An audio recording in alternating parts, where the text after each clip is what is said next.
A good day to everyone. This is Crystal Iberbasa, and now I'm going to discuss one of William Wordsworth's work of poetry that is referred by its first line. It is a beauteous evening, calm and free. So let's find out more about this piece. So for the table of contents, we have, of course, the objectives, motivation, introductory question, background, the lines of the poem, its form, its theme, and the assessment of this discussion. But first, before disclosing you the piece, I would like to introduce the objectives of this discussion. So the students are expected to first is understand the meaning of the poem, followed by their interpretation upon reading the poem. So let's proceed. I would just want you to be more interactive with this discussion. So I prepared a little energizer or activity for you to be more engaged. So thank you so much for your participation. So let's proceed. So these two questions is the questions I want to ask you because this is related to what I'm about to discuss. So again, thank you so much for the people who raise their hand and participate. So let's proceed or jump to the background or a brief view about the piece and William Wordsworth himself. So William Wordsworth, born on April 7, 770, and at the same month he died, but in 1850, the year 1850. So he is known as an English romantic poet. He is also known as the master of romantic poetry. Why? Because he's a innovative writer who marked the start of the romantic period in literature. So by this title, he is also known by his literary brilliance, depiction of emotions, personifying human life with nature, and propagation of a way of living that called everyone back to the nature. So, as we all know, if we are familiar with the common themes of romantic period, they make use of nature. They make use of their faith, the nature, to depict their emotions. So, it is a Beauteous evening, calm and free, is originally untitled, but as you observe, it is referred by its first line, which is, "It is a beauteous evening, calm and free." So it is included in his sequence of miscellaneous sonnet in volume 1 because it has two volumes. So it is believed to be written after a walk with his daughter in Calais, France. So for the background, that's all we have for now. So let's proceed to the first four lines of the poem. So it is a beauteous evening, calm and free. The holy time is quiet as a nun, breathless with adoration, the broad sun is sinking down in its tranquility. So basically, the lines 1 to 4 describes the setting, how enchanting and calming the scenery is to William Wordsworth. So he is comparing evening or the holy time to a nun. So as we all know, evening or the holy time refers to evening because when does the sun set? Of course, when it's evening or when it's becoming um near evening already. So holy time is usually the time we're off to work because if we use the standard time of the workers or laborers, It starts at 8 a.m. until 5 p.m. And if you are familiar with Angelus prayer or the 6 p.m. o'clock prayer, that's when the Christians thought that 6 p.m. is considered the holy time because we are collecting our thoughts, we are praying for our guidance, for how our day went, and as well as our gratitude for the whole day and for our whole existence. So, or comparing this to different words or terms is actually a good idea. Why? Because evening is usually quiet and as well as none. A nun, of course, is known to be a silent or quiet type of people because they are communicating with God. They are praying for their spirituality, whether externally or internally. And whenever we use the word breathless, it means we reacted in awe or we saw something spectacular that is beyond our expectations. And as for the last line, it only refers how the sun sets in this placid place and this calming and free scenery. So the interpretation would be Wordsworth praises evening for its calm and quiet state. So it's as if the whole world is hushed with admiration. That's why he compared the holy time with the nun. So let's proceed to the next lines of the poem. Lines 5 to 8. The gentleness of heaven broods over the sea. Listen, the mighty being is awake, and doth with his eternal motion make a sound like thunder, everlastingly. The speaker then point out how calming the creation of heaven is. He is also referring that God is being awake. Basically, this is a vision of heaven for him, since he is the one who saw the scenery. So for him, it is calming, it is quiet, it is good to look at. So if we read these lines, whether spiritually or not,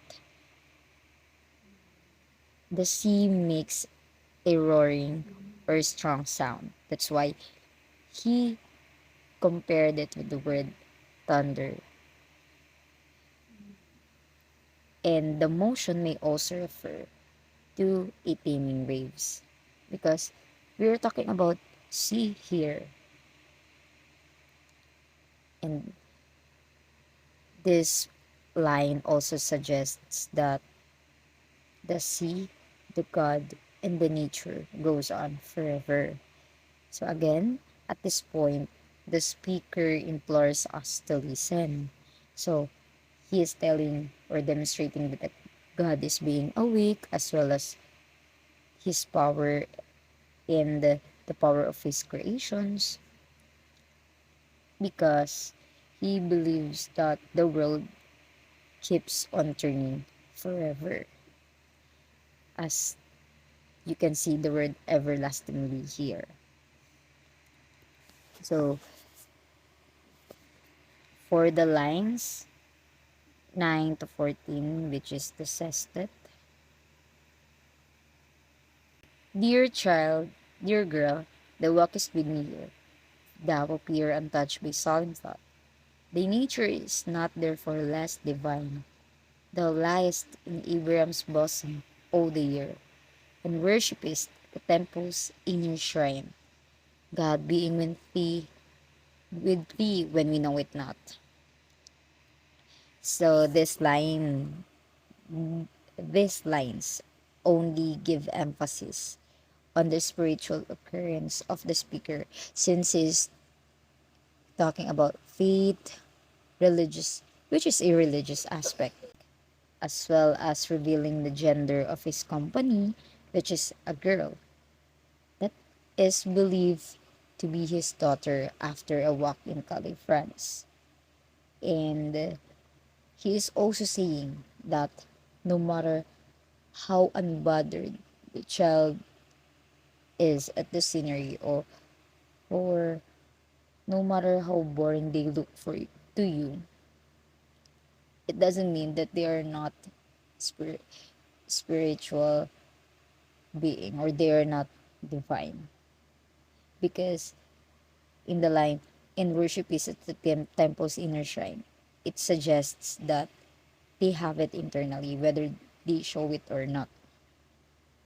One more thing, a child is believed to always feel the presence of the Lord, since talking to God or prayer, communicating with God, feels like a daily occurrence for them.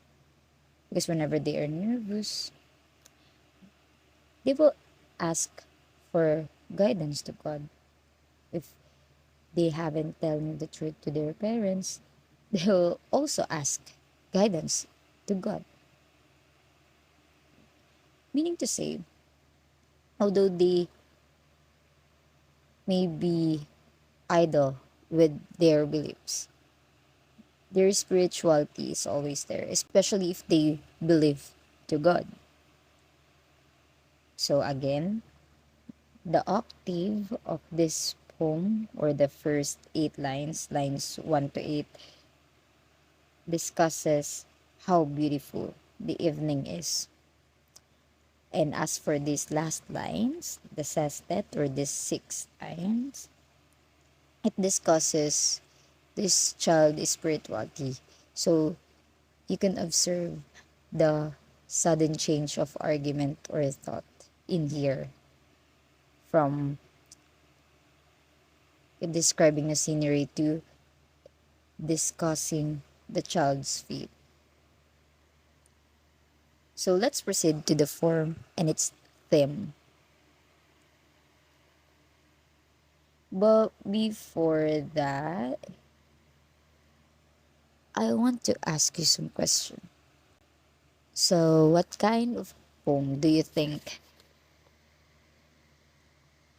is this? The one that we are discussing.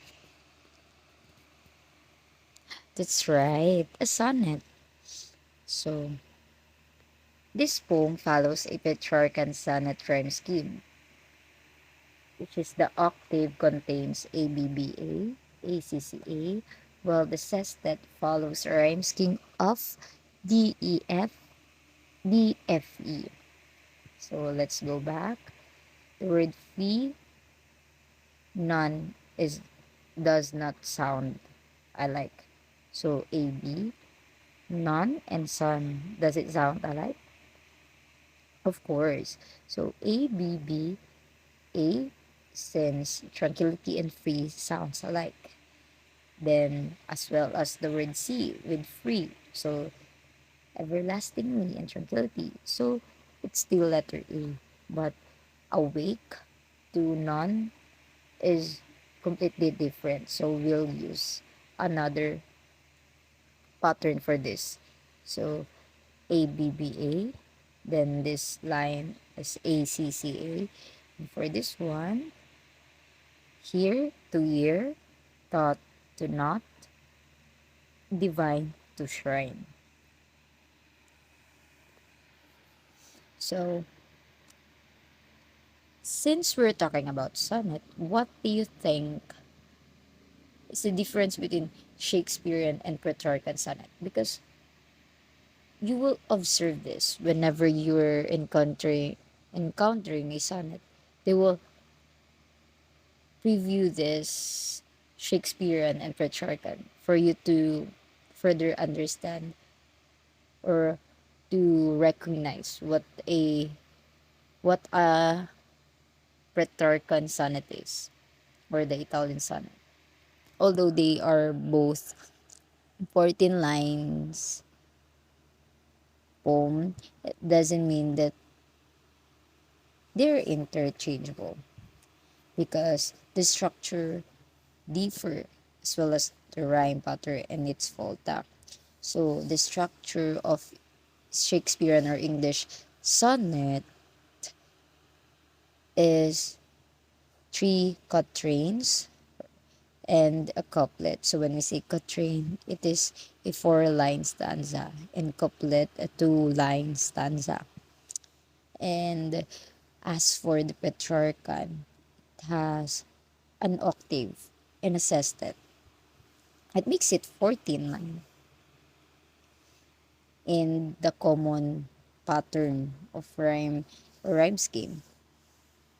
In English sonnet is A B A B, C D C D, E F E F, and G G, since it requires three quatrains and a couplet, while this sestet of Petrarchan can be interchangeable,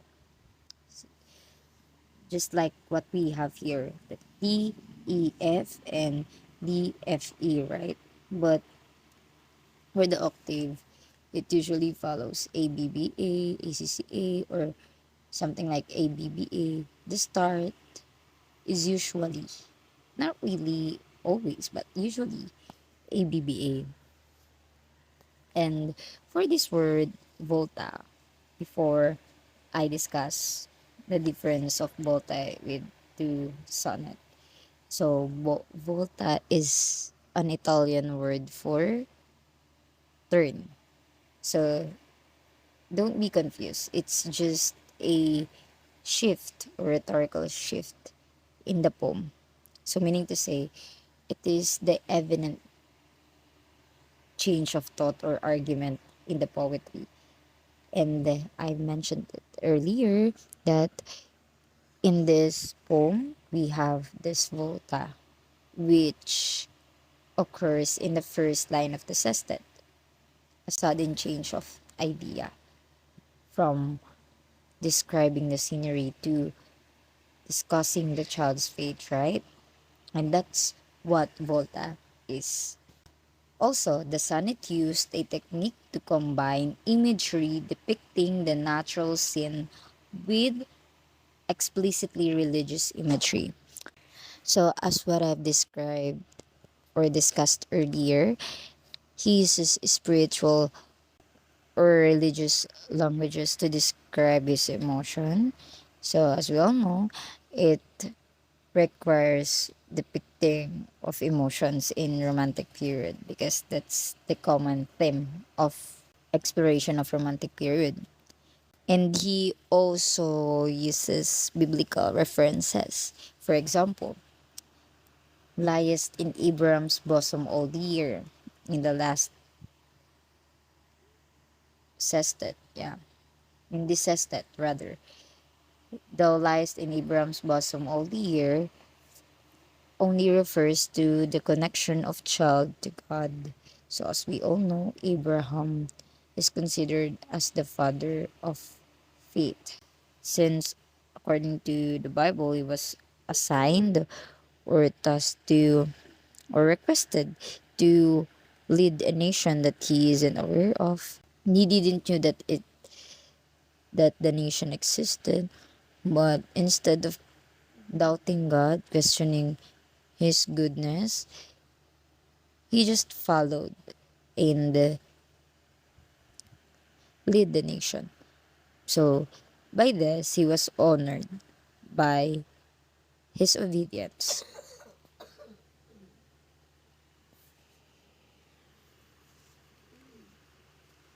So let's proceed to the theme, which is the holiness of nature. It is evident in the octave of the first eight lines of the poem. So the poem uses imagery that celebrates the holy beauty of nature, and as described, it tells the power of this creation, solely provided by the God above. Is really describing the creation of God in the first eight lines. And for the remaining lines, it discusses the childhood. It so as for the remaining lines, it discusses childhood and faith. So in the poem, the child or daughter doesn't seem to be struck by the scenery. But it doesn't mean that they are less divine or they don't have a spiritual soul. Because child is believed to be close to God. Meaning to say it is an everyday occurrence for them. So that's why having no reaction doesn't mean that they're less divine. So this kind of dear reverence and understanding has access to divinity that adults have lost, because adults exposure can be a facet but the child can never be, because if they believe to God they are certain and that they will communicate with him, they will talk to him as if God is their close friend. So that's it for today. Thank you for listening. I hope you get something from me. Again, this is Crystal Ibarbaza.